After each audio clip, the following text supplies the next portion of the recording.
Bruno lives in Berlin with his parents and his sister Grättel. Father Bruno Ralph was promoted, but because of this, the whole family will have to move to another part of the country. The family gives the news to Bruno, but he doesn't want to leave his home. But unfortunately there is no choice. His father is a soldier, and he must obey orders. In the evening, many important people gather at their house. They greet Ralph when he enters the living room. Ralph's parents are also here, but his mother is not really her son's promotion. Ralph asks his mother not to express her anti-Nazi opinions, or the whole family might be punished. Finally, all things packed. Bruno says goodbye to his beloved home and leaves. Family comes to a big creepy house. The house is behind a high fence guarded by soldiers with dogs. Bruno doesn't like this place, but he promises to get used to it. The window in his room overlooks the forest. In the distance, Bruno sees some buildings behind a fence.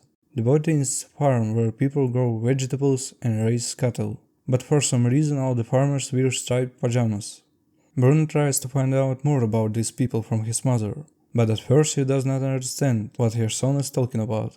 When she looks through the window in her son's room, she tells him that strange people live there, and it's better not to go there.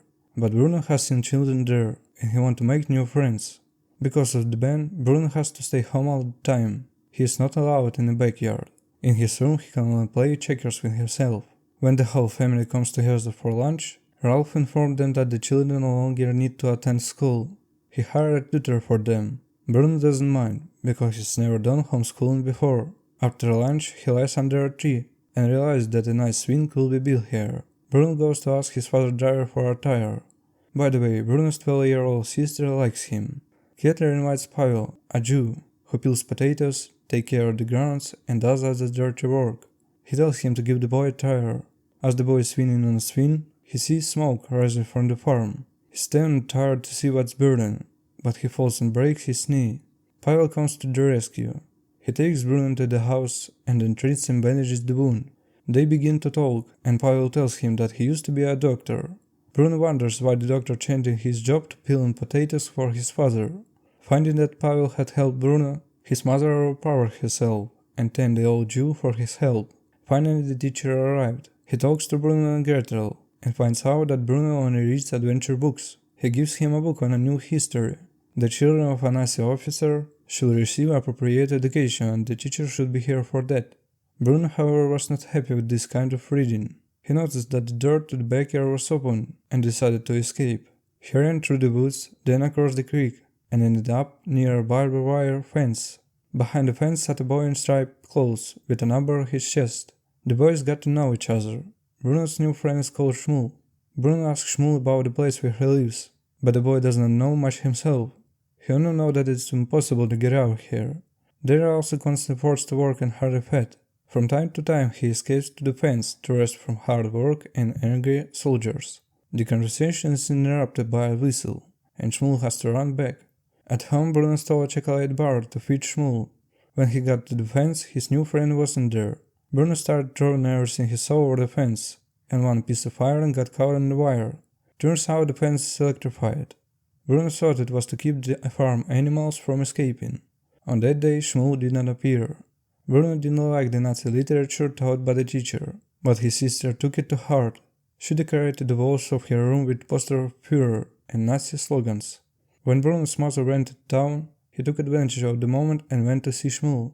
He asked the boy about the pipes that made smoke and smell bad. Shmuel said it was like burning dirty clothes. Ralph's relationships with his mother has deteriorated due to his new appointment. Meanwhile, the teacher explains to Bruno that the Jews are real evil and that the German people are fighting against them. It's hard for Bruno to believe, but if an adult says it, it's probably true. Bruno's mother came back from another trip and smelled the smell coming from the pipes. She realized that the prisoners were being burned in the concentration camp. She was furious with her husband, but he told her it was a secret project that no one should know about.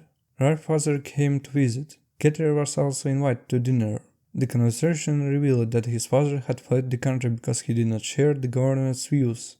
Grättel realized that his career would be ruined after this news. He got angry and took it out on Pavel, who accidentally knocked over a glass of wine. Grättel dragged him to the next room and beat him up. Pavel was never seen again in his house. Bruno cried for a long time after what happened. His sister tried to calm him down. She told the boy that the Jews were evil, but the boy could not believe it. because all the Jews he knew didn't look like villains. Important guests are expected to arrive at house. Shmuel was brought to clean the wine glass. He and Bruno got to talking, and then Bruno gave a friend a cookie.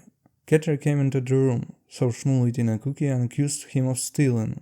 But the boys say it was Bruno who gave him the cookies and that they were friends. When enraged Grättel asked Bruno about it, he got scared and said he didn't know the boy. The lieutenant promised to punish the thief. Bruno was very upset about his betrayal. But then he overheard a movie that Ralph was shown to his guest and he felt better. This film showed the camp where Shmuel lives. All the Jews in the film were happy. At this point Bruno began to be proud of his father, because he provides good life and security in this camp. Lieutenant Grättel was sent to the front for not reporting his father. After that, life at home became dull and joyless for Grättel. Bruno continued to run to the fence of the camp, hoping to see Shmuel. He wanted to apologize to him. One day Shmuel was in place. Bruno apologized, and they began to be friends again. On the same day, Ralph received the sad news that his mother died in a bombing raid. This was the last hour of patience for Elsa. She and Ralph had a long argument and decided that the children would be better off with their aunt, away from this place. Grättel is happy to leave, but Bruno doesn't want to lose his best friend. Bruno runs to tell Shmuel the news. Shmuel tells him his news. His father has disappeared. Bruno promises to help his friend with the search. He wants to dig under the fence to get in the camp. On the day of departure, Bruno prepares a sandwich for a friend, takes a shovel and runs to the fence. The boys dig a hole. Bruno changes clothes and crawls to Shmuel. In the camp he realizes that everything is far from what was shown in his father's film. The boy can find Shmuel's daddy. They go to the barracks to look there, but suddenly the guards take everyone who is in the barracks and take them to another building. Shmuel and Bruno end up in the crowd. Elsa meanwhile is already looking for her son. She realizes that the boy has run away. She asks for help, and the soldiers rush after him. They find Bruno close near the fence of the camp. The boys have already been let into a dark room with the others. They were told to take off their clothes and that now they have to take a shower. They were put in a small cell, something was poured on them through a hole in the ceiling and closed all the exits. Ralph realized it too late where his son was. When he ran to the building, all the people inside were already dead.